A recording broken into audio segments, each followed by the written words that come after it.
Hey there, everybody. Welcome back with the Plat.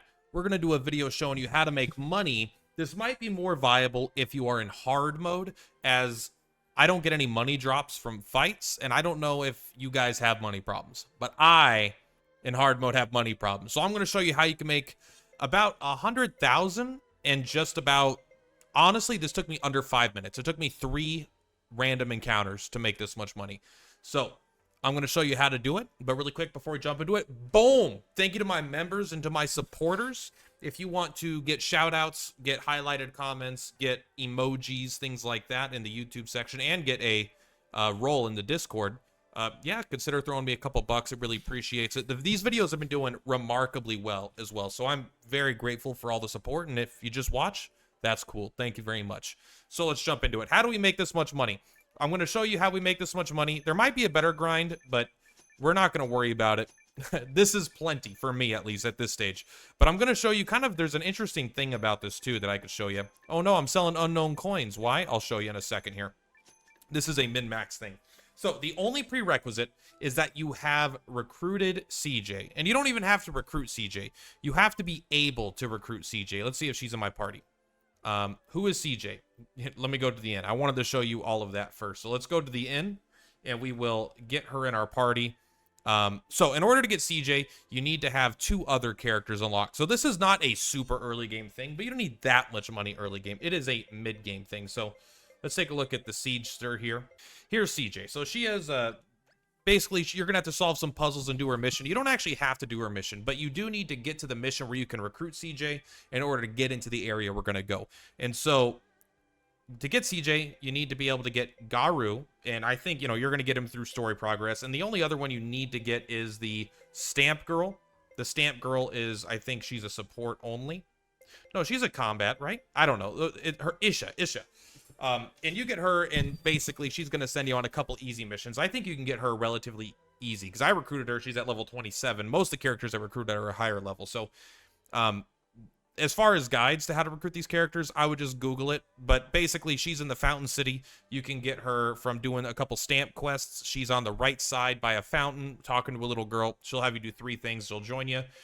Garu, you're going to get him by completing the story. Then, once CJ appears in your main town, you're going to go to the gate. She's going to show up, and she is going to go to the Rune Barrows, the very first one of the game that we weren't able to get into, but we all went to immediately.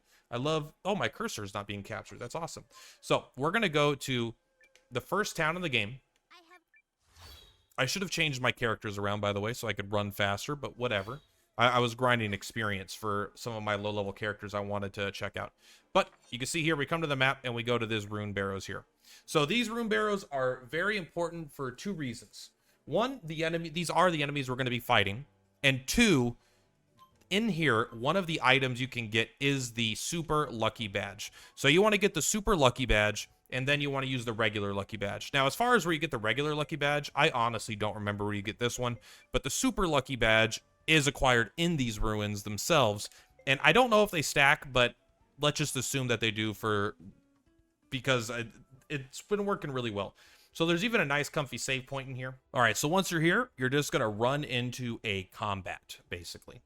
Find a combat, get into it, kill them, profit. That's how we're gonna do it. But we're gonna show you a little bit of an optimization thing as well, which is kind of funny because my team is not optimized for this right now, but we're looking for the cute cats, the elemental cats. I have a couple characters that are on the weaker side that I was just trying to level up. This isn't a great spot to level them up, but still.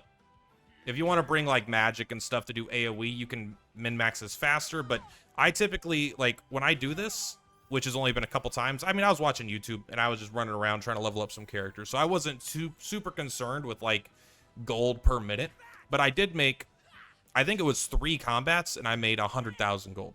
So, like, that's a pretty good drop rate for some random encounters that pose literally no threat. Although these things are fucking crazy right now, man. How come their healing drops get stronger? My healing drops is always healed for 40. It's never healed for 1 point more than that. But yeah, we should put in a couple stronger characters if we want to min-max this. So let's take a look here. So we got 2 3-2 coins. So we got 2 10,000 coins, 3 5,000 coins, and 2 1,000 coins. We already know that's exactly what we got, because the game would put them all in one pile if they were the same item. The game already knows what they are, It just says they're unknown because we don't know what they are. But we actually do know exactly what we get, which is very, very good. So we already could see how many, we can basically count how much money we got. So we got, what, 20, 30, we got 35,000 from that encounter.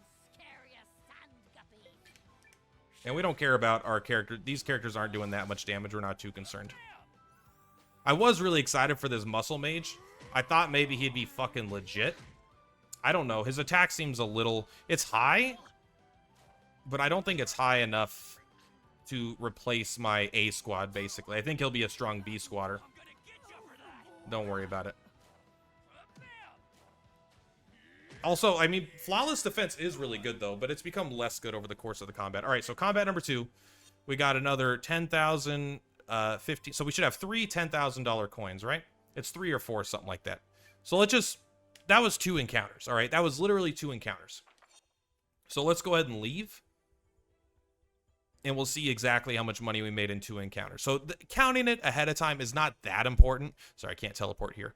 But it is something that is like, if you're trying to farm a specific amount of money, you could do it. Otherwise, it's not that important.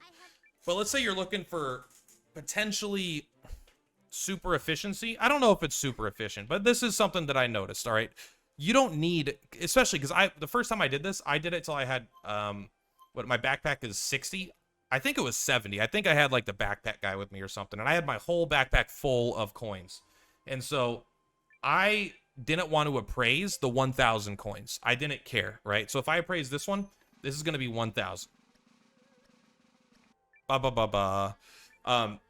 And I had like, I don't know, 30 of these. I didn't want to go through that animation 30 times because honestly, it just took a while. And so I found out this is because I got like 10 of these in a row. I was like, oh, these are in order. If you go straight to the bottom of the list and you just appraise from the bottom up, you're going to get 10,000 every single time. So it should be 3 of them, I think, right? I think we got 3. But if you go straight to the bottom of the list, you're just going to do your $10,000 coin. So it's not that important to actually keep track of how many you have. But this is a way to just do the high quality stuff. Now, there are other areas you can get these kinds of items. However, the drop rates are not as high as this. So we had 3 of those. And then let's just do up until we get to another 1,000, right? I didn't count how many I had of these ones. And so we're at 400,000 money. And then I think this is the last one. All right. Let's do one more just to be safe. But I'm pretty confident this one's a 1,000. Why am I confident? I have no reason to be confident. I just have a gut feeling. I feel it in my bones. All right. So we had even a lot more 5,000s than I thought. All right, there we go. So we'll ignore, let's say because we did the other ones that we didn't have to do, but let's just say I'm at 400,000 money. We sell these, right? Boom, boom, boom, boom. This was 2 combat encounters, and I'll sell these because I got them. I'll even sell that because I don't want it. We made 62,000 in 2 combat encounters. So that's roughly 30,000 per random encounter. Now that's not like, there might be faster ways to get money. It's possible. But I mean, like, when I just needed to level up my weapons, I needed a quick 100,000, a quick 300,000. I mean, 10 combats. That's nothing, you know? And then you come here, you only do the big ones, and then you just sell all the shitty ones. You don't got to worry about it. And yeah, that's how I've been grinding money when I really needed it. And money is no longer an issue, finally. So hopefully this is helpful to you. Hopefully these little tips and tricks are stuff that you guys can use, and it help increase your enjoyment of the game.